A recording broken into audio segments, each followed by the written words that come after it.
Allahu Allahu Allahu Allah Allahu Allahu Allahu Allah Allahu Allahu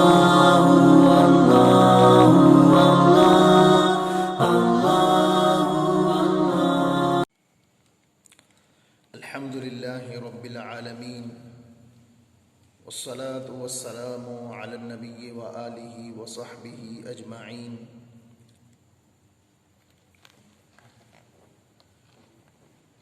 گرامی قدر سامعین، ہمارا آج قرآن مجید کی تفسیر کا پہلا سیشن ہے. انشاءاللہ العزیز مختلف سیشن کے اندر ہم قرآن مجید کی تفسیر کو پڑھنے کی، سمجھنے کی اور اس پر عمل پیرا ہونے کی کوشش کریں گے. اللہ تعالیٰ میرے لیے اور آپ سب کے لیے اس کو نافع بنائے. قرآن مجید کی تفسیر اور ترجمے کو سمجھنا انتہائی ضروری بھی ہے اور انتہائی آسان بھی ہے. ضروری اس لیے ہے تاکہ ہم اسلامی احکامات اور اس کی تعلیمات پر عمل پیرا ہو سکیں،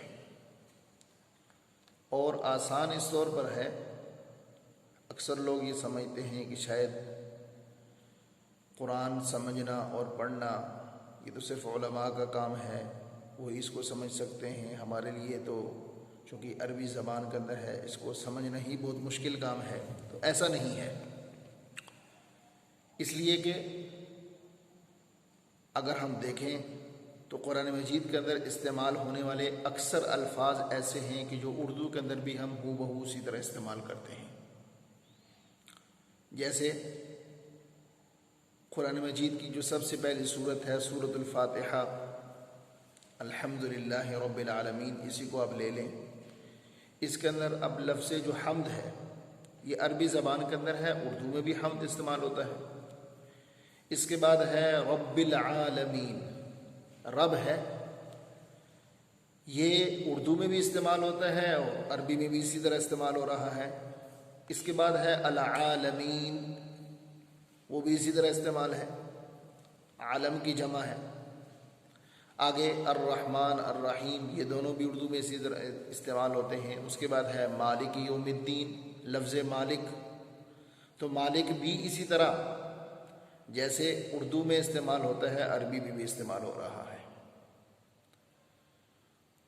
اسی طرح اگر ہم سورہ فاتحہ کو دیکھیں تو الف لام میم ذالک الکتاب، لفظ الکتاب ہے. پھر اس کے بعد ہے ھدی للمتقین، متقین کا لفظ ہے. تو متقی عربی میں بھی استعمال ہو رہا ہے، اردو میں بھی استعمال ہو رہا ہے. اور ان سارے الفاظ کے معنی اور مفہوم جو عربی میں ہیں، اردو میں بھی بالکل اسی طرح ہم ان کو استعمال کرتے ہیں. تو اس اعتبار سے دیکھا جائے تو یہ کہنا بے جا نہ ہوگا کہ 70-80% الفاظ ایسے ہیں قرآن مجید کے اندر کہ جن کو ہم اردو میں استعمال کرتے ہیں. تو اگر ہم کوشش کریں تو قرآن مجید کی تفسیر کو سمجھنا ہمارے لیے انتہائی آسان کام ہے. قرآن مجید اللہ جل شانہ کی آخری کتاب ہے جو اس نے اپنے آخری پیغمبر حضرت محمد مصطفیٰ احمد مجتبیٰ صلی اللہ علیہ وسلم پر نازل فرمائی ہے. اس سے پہلے بھی مختلف صحیفے اور مختلف کتابیں نازل ہو چکی تھیں، لیکن ان میں سے کسی بھی کتاب کی حفاظت کی ذمہ داری اللہ نے نہیں لی. لیکن قرآن مجید وہ واحد الہامی کتاب ہے کہ جس کی حفاظت کی ذمہ داری خود اللہ نے لی ہے. فرمایا انا نحن نزلنا الذکر وانا لہ لحافظون، کہ ہم ہی نے اس کتاب کو نازل کیا اور ہم ہی اس کی حفاظت کرنے والے ہیں. اور تا صبح قیامت اس کے اندر کوئی بھی انسان، کوئی بھی شخص، کوئی بھی رد و بدل نہیں کر سکتا. قرآن مجید کو اللہ جل شانہ نے حضور نبی کریم صلی اللہ علیہ وسلم کے اوپر جبریل امین علیہ السلام کے ذریعے سے 23 سال کے عرصے میں تھوڑا تھوڑا کر کے نازل کیا ہے. یک بار کی نازل نہیں ہوا. بلکہ 23 سال کے ایک دورانیے کے اندر قرآن مجید کو اللہ تعالیٰ نے نازل فرمایا ہے۔ قرآن مجید کی سب سے پہلے وحی جو حضور نبی کریم صلی اللہ علیہ وسلم کے اوپر نازل ہوئی وہ سورۃ العلق کی ابتدائی آیات ہیں جو غار حرا میں جبریل امین علیہ السلام سب سے پہلی وحی لے کر آپ وسلم کے پاس آئے، اور اس کے الفاظ اقرأ بسم ربک الذی خلق خلق الانسان من علق اقرأ وربک الاکرم الذی علم بالقلم علم الانسان ما لم يعلم، یہ سب سے پہلی وحی ہے۔ ایک بات اور بھی جاننا ضروری ہے قرآن مجید کی تفسیر کو شروع کرنے اور سمجھنے سے پہلے کہ بعض صورتوں کے شروع میں مکی لکھا ہوتا ہے اور بعض صورتوں کے شروع میں مدنی لکھا ہوتا ہے۔ مکی اور مدنی کا کیا مطلب ہے؟ عام طور پر بعض لوگوں کے ذہن کے اندر یہ بات ہو سکتی ہے کہ مکی کا مطلب شاید یہ ہے کہ جو مکہ میں نازل ہوئی، اور مدنی کا مطلب یہ ہے کہ جو مدینہ میں نازل ہوئی۔ ایسا نہیں ہے، بلکہ مکی صورتوں اور مکی آیات کا مطلب وہ تمام آیات ہیں کہ جو حضور نبی کریم صلی اللہ علیہ وسلم کے اوپر ہجرت مدینہ سے پہلے نازل ہوئی ہیں، چاہے وہ مکہ کے اندر ہوں چاہے وہ مکہ سے باہر ہوں۔ اسی طرح مدنی آیات اور مدنی صورتوں سے مراد وہ ہے کہ جو حضور نبی کریم صلی اللہ علیہ وسلم کے اوپر ہجرت کے بعد نازل ہوئی ہے، چاہے وہ مدینہ منورہ کے اندر ہیں اور چاہے وہ مدینہ منورہ سے باہر ہیں۔ مکی اور مدنی صورتوں کی کچھ مخصوص پہچان بھی موجود ہیں، اگرچہ آج کے زمانے کے اندر اس کو سمجھنا اس اعتبار سے انتہائی آسان ہے کہ ہر صورت کی ابتدا میں لکھا ہوتا ہے مکی اور مدنی، لیکن پھر بھی کچھ پہچان موجود ہیں جو مفسرین اکرام نے لکھی ہیں۔ ایک پہچان یہ ہے کہ مکی صورتوں کی آیات انتہائی مختصر ہیں، جیسے انا اعطیناک الکوثر فصلی لربک وانحر ان شانئک هو الابتر، جبکہ مدنی آیات اور مدنی صورتیں طویل ہیں، لمبی ہیں۔ اسی طرح مکی صورتوں کے اندر عقیدہ توحید، عقیدہ آخرت اور عقیدہ رسالت پر بہت زیادہ زور دیا گیا ہے، چونکہ مشرکین مکہ اللہ کو بھی ایک ماننے کے لیے تیار نہیں تھے، اور نبی کی رسالت کا بھی انکار کرتے تھے اور آخرت کا بھی انکار کرتے تھے، اس لیے مکی صورتوں کا مضمون عام طور پر یہی ہے، جبکہ مدنی صورتوں کے اندر زیادہ تر ذکر منافقین کا ہے، یہود اور نصارہ کا ہے۔ اور اسی طرح مدنی صورتوں کے اندر اللہ تعالیٰ نے احکامات کو بھی بیان فرمایا ہے، جہاد کے احکامات اور جہاد سے متعلق جتنی بھی آیات ہیں وہ ساری کی ساری مدینہ منورہ کے اندر نازل ہوئی۔ اسی طرح مکی صورتوں کی ایک پہچان یہ بھی ہے، آیات کی پہچان یہ بھی ہے کہ اللہ تعالیٰ نے ان کو یا ایھا الناس کے الفاظ سے شروع کیا ہے، جبکہ جو مدنی صورتیں اور مدنی آیات ہیں ان کے اندر یا ایھا الذین آمنوا کے الفاظ ہیں۔ تو یہ چند پہچان ہے کہ جس سے ہم آسانی سے مکی اور مدنی صورتوں کو پہچان سکتے ہیں۔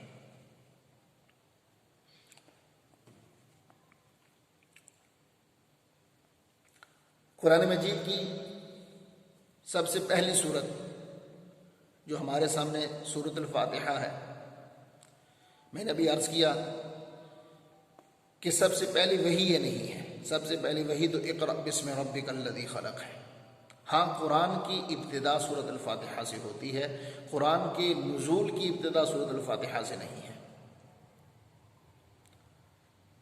ایک اعتبار سے یہ بات کہی جا سکتی ہے کہ سورۃ الفاتحہ پہلی سورت ہے، اس لیے کہ اس سے پہلے پوری سورت کوئی نازل نہیں ہوئی، پوری نازل ہونے والی سب سے پہلی سورت سورۃ الفاتحہ ہے، اس لیے اس کو فاتحۃ الکتاب بھی کہا جاتا ہے، اور اس کو ام الکتاب بھی کہتے ہیں، سورۃ الشفاء بھی کہتے ہیں۔ ام الکتاب اس لیے کہتے ہیں کہ یہ پورے کے پورے قرآن مجید کا متن ہے، اور آگے پورا قرآن مجید اس کی تفسیر اور تشریح ہے۔ سورۃ الشفاء اس کو اس لیے کہا جاتا ہے کہ اس کے پڑھنے سے شفا ملتی ہے، صحیح روایات کے اندر یہ بات موجود ہے کہ حضرت ابو سعید خدری رضی اللہ تعالی عنہ نے ایک سانپ کے ڈسے ہوئے انسان کے اوپر 7 مرتبہ سورۃ الفاتحہ کو پڑھ کر دم کیا تھا، اور بعد میں جب آپ وسلم کے سامنے اس کا ذکر ہوا تو آپ وسلم نے بھی اس عمل کی تصویب فرمائی، یعنی درستگی فرمائی ہے، اس کو ناپسندیدہ قرار نہیں دیا، اور فرمایا کہ اس کے اندر شفا ہے۔ ایک بات اور ہمیں جان لینی چاہیے کہ عام طور پر ہم جب تلاوت کی ابتدا کرتے ہیں تو اعوذ باللہ من الشیطان الرجیم سے کرتے ہیں، اور اس کے بعد ہم بسم اللہ الرحمن الرحیم پڑھتے ہیں۔ تو اعوذ باللہ اور بسم اللہ کی شرعی حیثیت کیا ہے؟ قرآن مجید کے اندر ہم جو اس کی تلاوت شروع کرنے سے پہلے اعوذ باللہ اور بسم اللہ پڑھتے ہیں، تو اعوذ باللہ پڑھنے کا حکم یہ ہے کہ خود اللہ نے قرآن مجید کے اندر ارشاد فرمایا ہے فَإِذَا قَرَأْتَ الْقُرْآنَ فَاسْتَعِذْ بِاللَّهِ مِنَ الشَّيْطَانِ الرَّجِيمِ، کہ جب آپ قرآن پڑھیں تو قرآن پڑھنے سے پہلے اعوذ باللہ من الشیطان الرجیم پڑھ لیں۔ تو یہ حکم موجود ہے، اس لیے ہم قرآن کی ابتدا سے پہلے اعوذ باللہ من الشیطان الرجیم پڑھتے ہیں۔ اور بسم اللہ الرحمن الرحیم کیوں پڑھتے ہیں؟ ابھی جیسے میں نے آپ کے سامنے تھوڑی دیر پہلے ذکر کیا کہ سب سے پہلی آیت اقرأ بسم ربک الذی خلق ہے۔ اس کا ترجمہ کیا ہے کہ آپ پڑھیے اپنے پروردگار کے نام سے جس نے پیدا کیا، اس کے نام سے پڑھیے۔ تو کیا مطلب کہ یہاں پر بھی اللہ کا نام لینا پہلے ضروری قرار دیا گیا ہے، اور اللہ کے نام کا مطلب یہی ہے کہ ہم اس سے پہلے بسم اللہ الرحمن الرحیم پڑھیں۔ اور دوسری چیز یہ ہے کہ خود حضور نبی کریم صلی اللہ علیہ وسلم نے ارشاد فرمایا کل امر ذی بال لم یبدا بسم اللہ فہو اخطا، کہ ہر وہ کام کہ جس کی ابتدا بسم اللہ سے نہ ہو، اچھا کام، خیر و برکت والا کام، تو وہ کامیاب نہیں ہوتا۔ تو چونکہ قرآن پڑھنا سب سے بڑی نیکی ہے، سب سے بڑی بابرکت چیز ہے، سب سے بڑی سعادت والی چیز ہے، اس لیے اس کی ابتدا سے پہلے ہم بسم اللہ الرحمن الرحیم پڑھتے ہیں۔ اور یہ بات بھی کہ بسم اللہ الرحمن الرحیم ایک تو سورہ نمل کی آیت ہے باقاعدہ، جو کہ اللہ تعالیٰ نے سلیمان علیہ السلام کے اس واقعے کے اندر اس کو بیان فرمایا ہے، جو جب انہوں نے خط لکھا تھا بلقیس کو، تو اس نے اپنے لوگوں سے کہا انہ من سلیمان انہ بسم اللہ الرحمن الرحیم۔ یہ تو باقاعدہ قرآن کا حصہ ہے، لیکن اس بسم اللہ الرحمن الرحیم سے ہٹ کر جیسے صورتوں کی ابتدا کے اندر آپ نے دیکھا کہ بسم اللہ الرحمن الرحیم لکھا ہوا ہوتا ہے، تو اس کی شرعی حیثیت کیا ہے؟ تو یہ جاننا ضروری ہے کہ کم از کم ایک دفعہ بسم اللہ الرحمن الرحیم یہ قرآن مجید کا لازمی حصہ ہے، کم از کم ایک دفعہ۔ ویسے تو ہم ہر صورت کی ابتدا میں پڑھتے ہیں، لیکن اگر ہم ساری صورتوں کی ابتدا میں بسم اللہ الرحمن الرحیم نہ پڑھیں اور ہم یہ سمجھیں کہ ہم نے پورے قرآن مجید کی تلاوت کر لی ہے، تو ایسا نہیں ہوگا، اس لیے کہ بسم اللہ جب قرآن کا حصہ ہے تو اس کے پڑھے بغیر ہم پورے قرآن کا ثواب کبھی بھی حاصل نہیں کر سکتے۔ تو کم از کم ایک دفعہ یہ پڑھنا تو ضروری ہے تاکہ ہم پورے قرآن مجید کی ختم کی سعادت حاصل کریں، اور باقی ہر صورت کی ابتدا میں پڑھنا ویسے بھی کیا ہے؟ باعث سعادت ہے۔